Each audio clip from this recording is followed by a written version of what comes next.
Hi guys, welcome back to Rashmi vlogs. ಇವತ್ತು ಒಂದು kids super and ಟೇಸ್ಟಿಯಾಗಿರೋ ಒಂದು ರೆಸಿಪಿ ಶೇರ್ ಮಾಡ್ತಾ ಇದ್ದೀನಿ. ಅದೇ ಪಾಲಕ್ ಕಿಚಡಿ. ಇದು 11+ ಮಂತ್ಸ್ ಕೊಡ್ಬೋದು, ಇಲ್ಲ 7+ ಮಂತ್ಸು ಕೂಡ ಕೊಡ್ಬೋದು. ಏನಿಲ್ಲ, ತುಂಬ ಸಿಂಪಲ್ ರೆಸಿಪಿ. ಮೇಯ್ನಾಗಿ ಇದಕ್ಕೆ ಒಂದು ಸ್ವಲ್ಪ ಪಾಲಕ್ ಸೊಪ್ಪು, ಟೊಮೆಟೊ, ಈರುಳ್ಳಿ, ಕೊತ್ತಂಬರಿ ಸೊಪ್ಪು, ಬೆಳ್ಳುಳ್ಳಿ ಒಂದು 4, ಅದ್ರ ಜೊತೆ ಜೀರಿಗೆ ಫ್ಲೇವರ್ಗೆ, ಸ್ವಲ್ಪ ಪನ್ನೀರ್ ತುರ್ಕೊಂಡಿರೋದು, ಅದ್ರ ಜೊತೆಗೆ ಕಾಳುಗಳು, ಮಸೂರು ಬೇಳೆ, ಅಕ್ಕಿ, ಹೆಸರು ಬೇಳೆ, ತೊಗರಿಬೇಳೆ ಇಷ್ಟನ್ನು ಹಾಕ್ಕೊಂಡಿದ್ದೀನಿ ನಾನಿಲ್ಲಿ. ಬೇರೆ ಕಾಳುಗಳಿದ್ರೂ ಯೂಸ್ ಮಾಡ್ಬೋದು ಬೇಳೆಗಳು.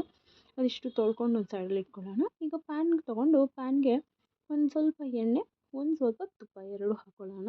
ಇಲ್ಲ ತುಪ್ಪನೇ ಹಾಕ್ಕೊಳ್ಳೋಂಗಿದ್ರೆ ತುಪ್ಪನೇ ಹಾಕ್ಕೋಬೋದು. ಅದಕ್ಕೆ ಜೀರಿಗೆ ಚಿಟಪಟ ಅಂದ ತಕ್ಷಣ ಈರುಳ್ಳಿ ಮತ್ತು ಕರಿಬೇವಿನ ಸೊಪ್ಪು ಹಾಕಿ, ಒಂದು 4 ಪೀಸಲು ಬೆಳ್ಳುಳ್ಳಿ, ಜೊತೆಗೆ ಒಂದು ಅರ್ಧ ಟೊಮೆಟೊ ಹಾಕಿ ಚೆನ್ನಾಗಿ ಒಂದು ಸ್ವಲ್ಪ ಟೊಮೆಟೊ ಮ್ಯಾಶ್ ಆಗೋವರೆಗೂ ಬೇಯಿಸ್ಕೊಳ್ಳೋಣ.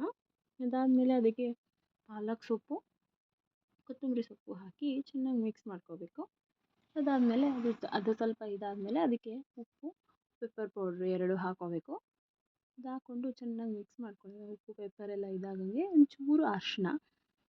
ಅದಾದಮೇಲೆ ಬೇಳೆ ಕಾಳುಗಳನ್ನೆಲ್ಲ ತೊಳ್ಕೊಂಡಿರ್ತೀವಲ್ಲ, ಅವೆಲ್ಲ ಕಾಳುಗಳನ್ನ ಹಾಕಿ ಅದ್ರದ್ದು ಈಗ 1 ಬಟ್ಲು ಬೇಳೆ ಹಾಕಿದರೆ 1.5 ಬಟ್ಲು ನೀರು ಹಾಕಬೇಕು. ಅದಾದಮೇಲೆ ಅದಕ್ಕೆ ಸ್ವಲ್ಪ ಪನ್ನೀರ್ ಹಾಕಿದ್ದೀನಿ ತುರಿದಿರೋದು.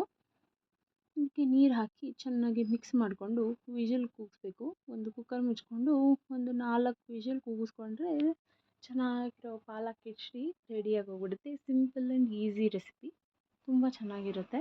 ಒಂದು ಸ್ವಲ್ಪ ಅದನ್ನು ಕುಕ್ಕರ್ ವಿಷಲ್ ತಕ್ಕೊಂಡು ಚೆನ್ನಾಗಿ ಒಂದು ಸ್ವಲ್ಪ ಮಸ್ಕೊಂಡ್ರೆ ಪಾಲಕ್ ಕಿಚಡಿ ರೆಡಿ. ತುಂಬ ಟೇಸ್ಟಿಯಾಗಿರುತ್ತೆ. ಒಂದ್ಸಲ ಟ್ರೈ ಮಾಡಿ ನೋಡಿ. ಮಕ್ಕಳಂತೂ ಇಷ್ಟಪಟ್ಟು ತಿಂತಾರೆ. ನನ್ನ ಮಗಳಿಗಂತೂ favourite. Thank you for watching. Please subscribe my channel. Thank you.